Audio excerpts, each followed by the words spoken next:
Assalamualaikum warahmatullahi wabarakatuh. Saya Nada Safarina dengan NIM 2521011 dari kelas petik 6A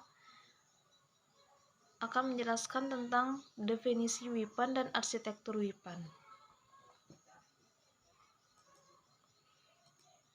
Baik, yang pertama itu definisi WIPAN. WIPAN atau Wireless Personal Area Network adalah jaringan nirkabel pribadi, sebuah jaringan yang saling mengkoneksikan perangkat-perangkat pribadi di sekeliling penggunanya secara koneksi nirkabel. Berdasarkan jenisnya, jaringan nirkabel pribadi ini menggunakan teknologi yang mengizinkan komunikasi dalam jarak yang dekat. Salah satu teknologi yang digunakan adalah Bluetooth, yang telah digunakan sebagai dasar dari standar baru yaitu IEEE. Konsep kunci dari teknologi WIPAN ini adalah menghubungkan. Di dalam skenarionya, ketika terdapat dua perangkat WIPAN yang berada dalam jarak yang dekat, atau dalam jarak beberapa meter, atau antara beberapa kilometer dari satu pusat, kedua perangkat ini dapat berkomunikasi layaknya terkoneksi dengan kabel satu sama lain.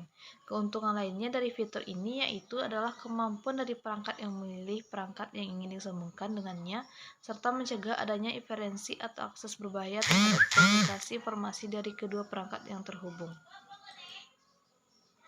Berikutnya yaitu kelebihan dari WIPAN. Yang pertama yaitu konsumsi dayanya rendah, yang kedua mobilitas pergerakan yang tinggi, yang ketiga yaitu kemudahan kecepatan dalam instalasi, keempat fleksibel, kelima biayanya rendah, yang keenam yaitu skala label. Masuk kita yaitu kekurangan dari WIPAN. Yang pertama yaitu jarak jangkauannya pendek, hanya sekitar 100 meter. Yang kedua yaitu data rate rendah adalah organisasi yang mengatur tentang teknologi WIPAN.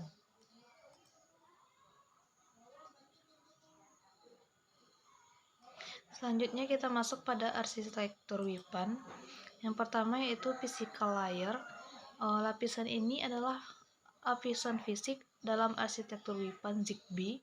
Lapisan ini menangani aspek fisik dari transmisi data seperti modulasi, pengkodean, dan transmisi bit secara fisik melalui saluran nirkabel.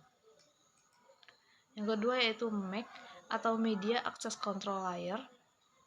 Lapisan MAC ini menangani pengaturan akses ke saluran nirkabel. Ini termasuk manajemen pengiriman data, alokasi saluran, dan manajemen keamanan untuk memastikan pengiriman yang handal dan aman dari data antara perangkat dalam jaringan WIPAN. Yang ketiga yaitu data link layer. Dalam data link layer ini juga termasuk beberapa atau dua.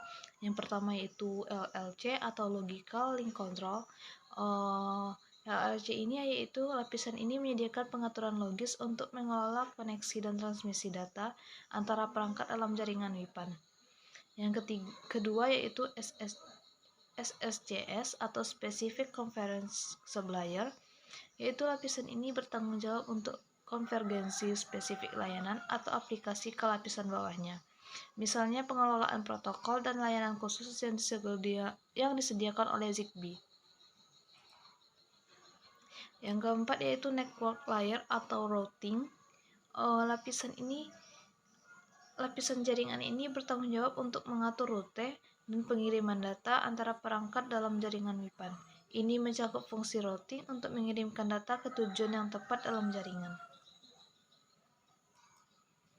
Yang kelima yaitu transport layer atau TCP.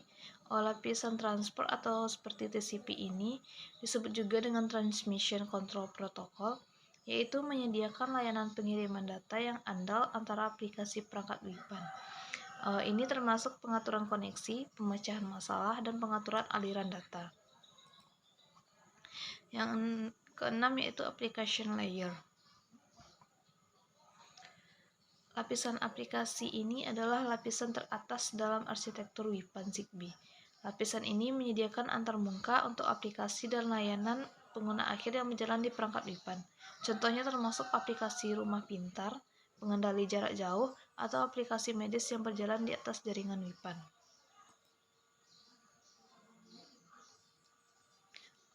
Baik, sekian penjelasan materi dari saya.